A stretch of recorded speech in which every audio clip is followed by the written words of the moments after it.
Bonjour à toutes et à tous. Je suis Anne Poyemassol, donc directrice de l'innovation à la coopérative Arteris. Donc il y a donc une autre coopérative qui est représentée ici avec moi.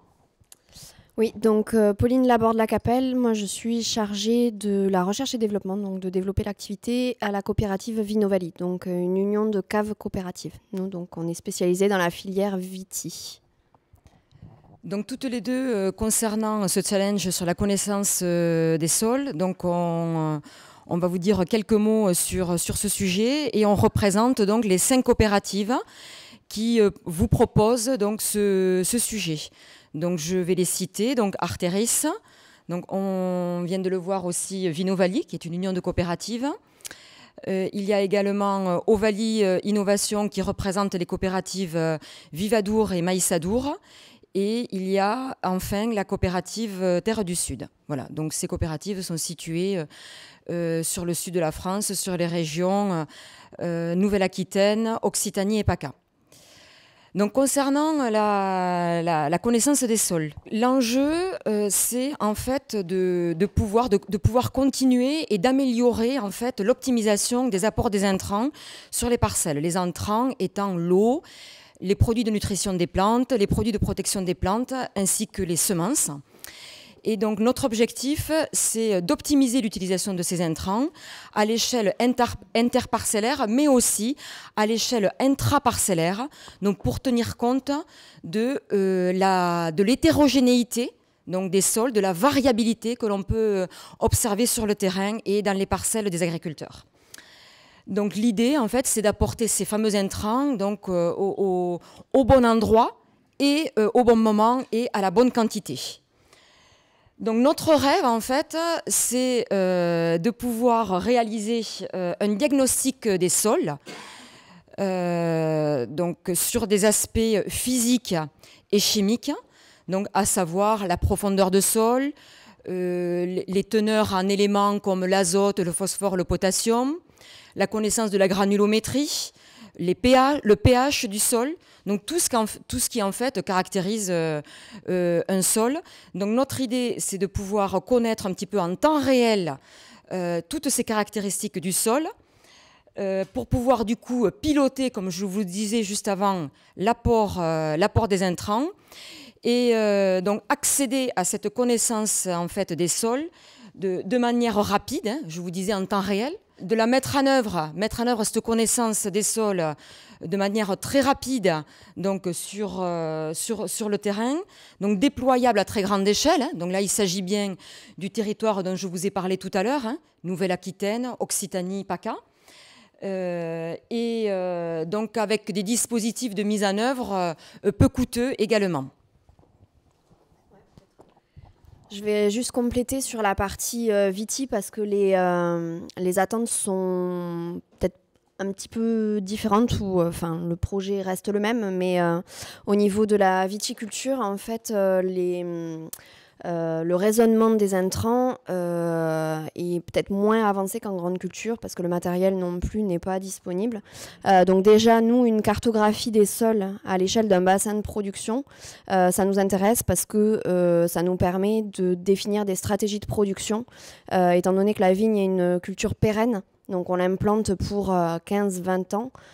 Et donc, nous, c'est une donnée dont on a besoin en entrée pour savoir si on va planter tel ou tel cépage, si on va essayer de faire plutôt des gros rendements ou plutôt essayer de faire du haut de gamme avec des rendements plus bas. Et petit à petit, on va aussi sur tout ce qui est optimisation des intrants, parce que bon, ça c'est quand même la tendance, mais c'est vrai qu'en viticulture, on est peut-être un petit peu plus en retard qu'en grande culture, où c'est déjà le moment là de s'y pencher. Donc aujourd'hui, on dispose quand même d'outils nous permettant donc d'avoir des connaissances sur les sols. Et donc les agriculteurs et les coopératives qui accompagnent donc les adhérents, les agriculteurs, ont quoi finalement sous la main à l'heure actuelle. Donc on dispose de cartes de sol en 2D, mais qui, comme on les connaît aujourd'hui, ne nous permettent absolument pas donc d'identifier, comme je vous le disais tout à l'heure, la variabilité inter- et intraparcellaire. Donc ce sont des cartes qui donnent des indications sur une grande région donnée et pas davantage. Ensuite, on pratique depuis de nombreuses années l'analyse de sol que vous connaissez tous. Donc on prélève un échantillon, on envoie cet échantillon au labo et on a donc des caractéristiques sur donc les éléments granulométriques ainsi que les caractéristiques physico-chimiques donc des parcelles et des sols. Par contre, ces informations-là sont coûteuses à mettre en œuvre. Donc, on n'a pas les données immédiatement. Il y a des délais de 1 mois, notamment pour ces analyses de sol. Donc, ces analyses de sol peuvent être aussi complétées par des dispositifs qui existent aujourd'hui, à savoir la réalisation de fosses. Donc, on creuse avec la pelle mécanique.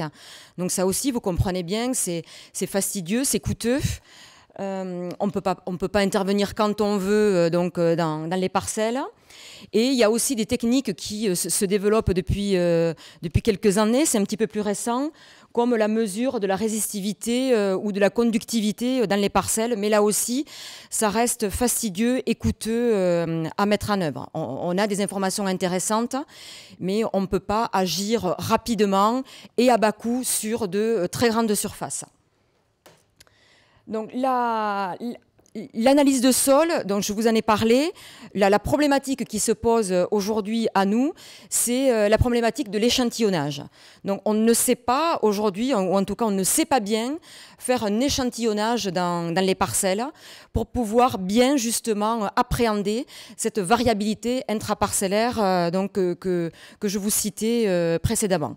Donc vous voyez, on dispose de certains outils à l'heure actuelle, mais qui ont de très nombreuses limites et qui ne nous permettent pas de piloter idéalement donc, les apports des intrants à l'échelle interparcellaire, voire intraparcellaire.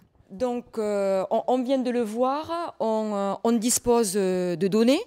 On a ces analyses de sol que l'on réalise depuis plusieurs années. Donc, liées et rattachées à ces analyses de sol, nous avons les caractéristiques des parcelles sur lesquelles on a fait ces analyses de sol, à savoir quelles cultures ont été en place, les rendements donc, liés à ces parcelles. Donc, on a quand même un certain nombre de jeux de données aujourd'hui qu'on peut mettre à disposition dans le cadre de ce challenge. Et on imagine qu'avec d'autres données, notamment d'observation de la Terre, on pourrait à l'avenir avoir de nouvelles informations, donc de nouvelles solutions qui nous permettraient de mieux connaître les sols à l'échelle interparcellaire et intraparcellaire, donc pour mieux piloter l'utilisation et l'optimisation des intrants, comme je le disais au démarrage donc, de cette présentation. Pour compléter là-dessus et vous donner un exemple, nous au niveau de la coopérative, donc on couvre 3 vignobles, Gaillac, Fronton et Cahors. Donc par exemple sur Cahors, la typologie des sols est très très bien connue, c'est historique, il y a eu beaucoup d'études dessus, mais par exemple sur Fronton on n'a aucune idée. Il n'y a pas d'études, il n'y a pas de biblio, donc on ne sait pas vraiment s'il y a différents types de terroirs ou pas. Donc la solution qui serait développée, elle peut nous permettre soit d'avoir une première lecture du paysage, enfin de la zone, de façon à identifier déjà des zones hétérogènes. Et derrière, le deuxième niveau qui intéresserait encore plus, c'est d'arriver à en déterminer vraiment les paramètres qui composent le sol. Donc, il va y avoir la structure, tous les caractères physico-chimiques, donc on a parlé de pH, mais aussi des nutriments. Donc ça, c'est le deuxième niveau, on va dire. On a déjà des cartes de vigueur, donc ça c'est sur le végétal, la partie aérienne, qui permettent de comprendre plus ou moins l'hétérogénéité des parcelles, mais là ce qui nous intéresse vraiment, c'est la partie sol, quoi. Donc voilà, c'était pour compléter comme ça. Alors peut-être un dernier mot, parce que ça m'y fait penser là, suite à ce que vient de dire Pauline là, sur le végétal. Donc c'est vrai qu'on a des techniques qui aujourd'hui, des technologies qui nous permettent de bien observer le végétal avec donc les technologies du satellitaire, également des capteurs embarqués sur drone ou tout simplement des capteurs au sol, donc nous permettant de faire des diagnostics sur le végétal. Mais on voit que ce n'est pas suffisant, donc qu'il y a des limites parce qu'on n'arrive pas à tout comprendre. On n'arrive pas à comprendre ces hétérogénéités que nous avons sur le rendement. Et du coup, on se dit que cette variabilité qu'il y a dans le sol, donc, va certainement nous permettre d'aller plus loin demain sur la compréhension de cette hétérogénéité. Et donc, on compte sur l'apport donc, des nouvelles techniques, des nouvelles technologies, de cette observation donc, de la Terre pour nous aider à progresser sur cette connaissance des sols.